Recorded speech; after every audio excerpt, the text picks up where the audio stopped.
त्यसैले सबैलाई एउटै खालको सेक्युरिटी थ्रेट छ भन्ने जरुरी हो हामीले त्यो पनि बुझ्नुपर्छ अहिले हामी टेक्निकल मान्छेहरू के भन्छ नि दिस लेभल अफ अब and resilience software is there so हामीले हाल्नुपर्छ हामीलाई त्यो लेभलको थ्रेट छ छैन भन्नेतिर होइन कि त्यति if you present that kind of solution to the management त्यो म्यानेजमेन्टले त्यो एक्सेप्ट गर्छ for example Nepal telecom authority is thinking of having fraud यो फ्रड प्रिभेन्सनको लागि 3 अरब रुपैयाँको सोल्युसन राख्ने भनेर 3 अरब रुपैयाँको फ्रड छैन पहिला सोल्युसन चाहिँ के हैन हरेक बैंक थ्रेटमा छ होला तर त्यो लेभलको थ्रेट छैन लेभल छैन सर तर रोबस्टनेस कसरी बनाउँदा हामी आफैले how do we make your strategy should be based on your evaluation of the threat perception not based on what the international average is. तपाईं कति ट्रेडमा हुनुहुन्छ त्यो अनुसारको ट्रेड अनुसार तपाईं अवेयर हुनुहुन्छ. There is a concept of the resilience technique which is identify, prevent, response and detect. Mona sir, do you agree on this? Yeah, definitely I agree on this and I agree on what he has said also. It's the reasons identification is the first step of this cybersecurity process that we need to identify what are the vulnerabilities that is applicable to our context, not the context of international. We can speak of lots of ransomware, lots of things like that, but how applicable is to our business is the first step. And that identification we have to do. And as I have already said, the risks of occurrence. And if that occurs, then what's the financial implication of that? If the financial implication is 1 million and the solution is 100 million, so that's the first step. And that's first step. And having said that, I think then comes the prevention. Let's come into the conclusion point of how to make the resilient cyber resilience so good through the innovative approach.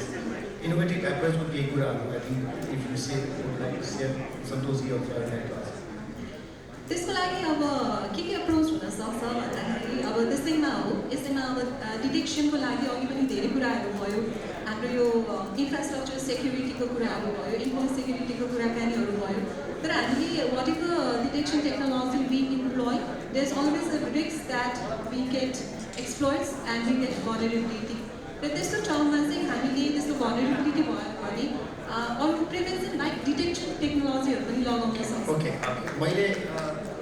I have just spoken of all the panels. What I found here is the lack of coordination of something. Everybody is blaming to everyone. Everybody is just putting the blame of something. I as being a regulator of banking and financial institutions myself, I'm also blaming. Why banks are not doing like that? We have already draft is ready. That is not being implemented. And I think technically side the people they are also. And it's not the time to blame someone. It's time to make an alliance, kind of things. Even in an organization, you need to have an alliance within your department first, within your section first. You need to have an alliance to work together for the resilience. Resilience doesn't mean that only IT department is as an obligation or responsibility to handle on that. Cyber security is everyone's issue. It's not only merely IT department and those who are responsible for doing that. Because everyone is.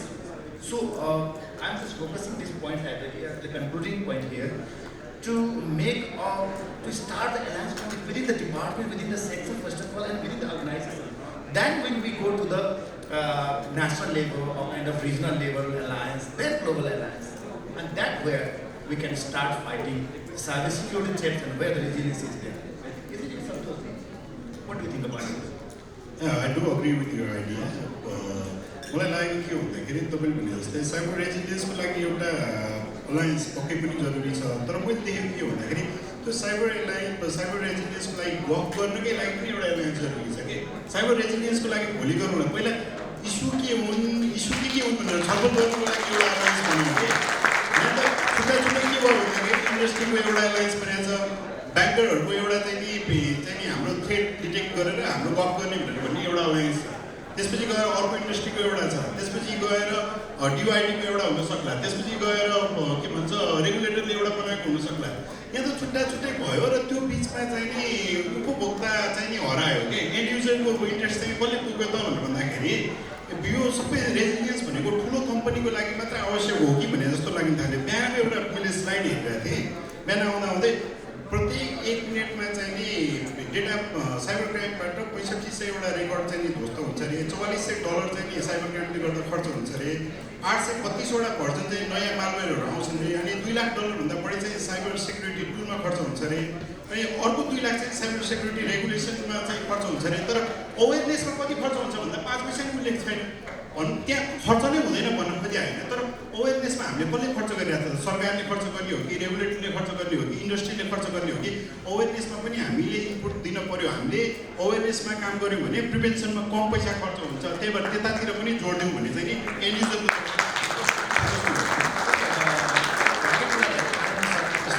awareness like I think Nepal Telecommunication Authority has robustness in terms of their capacity building. Like when they have your ability and capability to empower the authorities, empower the organization as well. So how do you respond to his query? यो आइसोलेसनमा यो काम हुन सक्दैन भनेर हामीले national framework तयार गरेको 2015 number 1। Number 2 isolated हिसाबले विभिन्न पार्टनर एजेन्सीहरूसँग हामीले काम गरेका छौँ यो क्षेत्रमा। जस्तो हामीले युनिसेफसँग मिलेर करिब 1500 लाई ट्रेन द ट्रेनर्सको चाहिँ ट्रेनिङ दिएको छ। त्यस्तै गरेर अरू हाम्रो girls in ICT day celebration गर्ने क्रममा हामी अवेरनेस बिल्डिङ अब यो वर्ष त हामीले धेरै ठाउँमा गऱ्यौँ। त्यसैले हामीले यसलाई काम गरिरहेछौँ, तर यसले नेसनल सेप लिनको लागि it has to be owned by the government. यो गभर्मेन्टको एजेन्डा हुनु पऱ्यो, not only the regulator, not only the industry. So it has to be taken up by the government. Okay, now what we are trying to implement is that it has to be a unanimous agenda of the government, all the authorities, to take up the issues of the threats and vulnerabilities, cyber attacks, in order to make a widely accepted kind of resilient initiative. We need to work together. Monaji, would you like to focus on? At least we have a very little time to on. What's your views on the concluding? I mean, based on this building, it should be the agenda of the government. Everybody's the agenda has to be this one. What do you think? Okay, and the concluding remark, what I'd like to say is, yes, I mean, there are lots of things going on, like lots of attacks going on. So, हामीले चाहिँ नेपालमा बसेर हामीलाई कुन कुन कुराहरू चाहिँ applicable छ हेरेर एउटा रिस्क फ्रेमवर्क तयार पार्ने, सबैजनाको चाहिँ एउटा अलायन्स गरेर एक आपसमा केही मद्दत गर्न सकिन्छ कि जस्तै we as a service company what can be help on this sector, त्यसै गरी अरू कुनै गभर्मेन्ट बडीले कसरी हेल्प गर्न सकिन्छ, त्यस्तो एउटा कुनै एलायन्स भयो भने डेफिनेटली एक आपसले इन्फर्मेसन्सहरू सेयर गर्न सकिन्छ, के खालको प्रब्लम आइरहेको छ त्यो कुरामा मद्दत गर्न सकिन्छ भन्ने चाहिँ मेरो one of the remark. Hello. अहिलेसम्म हामीले we have so far discussed about the resilience को लागि we need to identify the threats, identify the vulnerabilities, identify the problems properly in order to address properly as our resilience move on. Then after we need to then inter-coordination first of all resilience. Thirdly, then it has to be agenda of everyone's agenda. So these are we have found. So those, do you have anything to it? I do agree with you that is the process.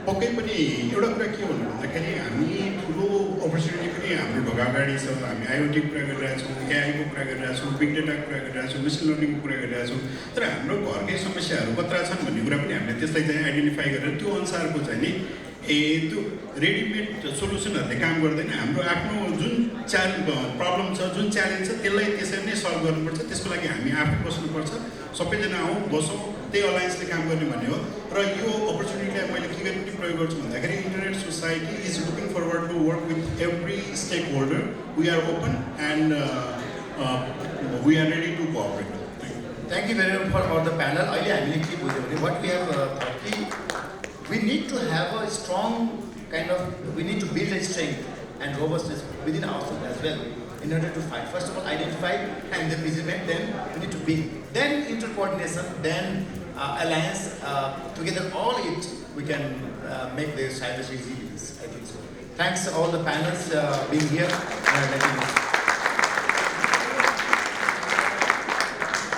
Lordलाई question ल एउटा question ल्याउँदा ल thank you एन्सरले पनि भनिसक्नु भयो जस्तै म एउटा क्वेसन भन्दा पनि कम्प्लिमेन्ट गर्न चाहन्छु जस्तै अहिले एकाडेमिक इन्स्टिट्युसन्सहरू जस्तै सिएसआइटी बिएमको कोर्सेसहरूमा साइबर सेक्युरिटीलाई चाहिँ एकदमै प्रमुख जोडका साथ चाहिँ हामीले डेलिभर गरिरहेको छौँ त्यहाँनिर स्टुडेन्टहरूले चाहिँ के छ भन्दाखेरि यो रेजिलियन्स बिल्डअप गर्नको लागि स्टुडेन्ट्सहरूको साइडबाट पनि एउटा रेजिलियन्स बिल्डअप हुनसक्छ एउटा सेकेन्डमा चाहिँ अब अघि आन्सरले पनि भन्नुभयो सन्सरले पनि भन्नुभयो जुन अवेरनेस क्याम्पेनहरू छ हामीले रिसर्च गर्दाखेरि के भेट्यौँ भन्दा स्पेसल्ली यो सब अफ एरियाजमा चाहिँ यो अवेरनेस चाहिँ एकदमै चाहिन्छ भन्ने खालको चाहिँ त्यो सर्वेबाट आएको छ जस्तै गर्ल्स एनआइसीको कुरा आन्सरले पनि गर्नुभयो ती कुराहरूलाई चाहिँ एकदमै हामीले स्ट्रेन्थन गर्न चाहिँ आवश्यक छ जस्तो लाग्छ त्यो जस्तो कम्प्लिमेन्ट ल सो अब यो सेसन समाप्त गरौँ है so thank you to our all panellist I think our moderator has given nice thank you very much and I think the issues which has been raised as a politician I will try to raise the issues to the government authorities to the leaders of Nepal to the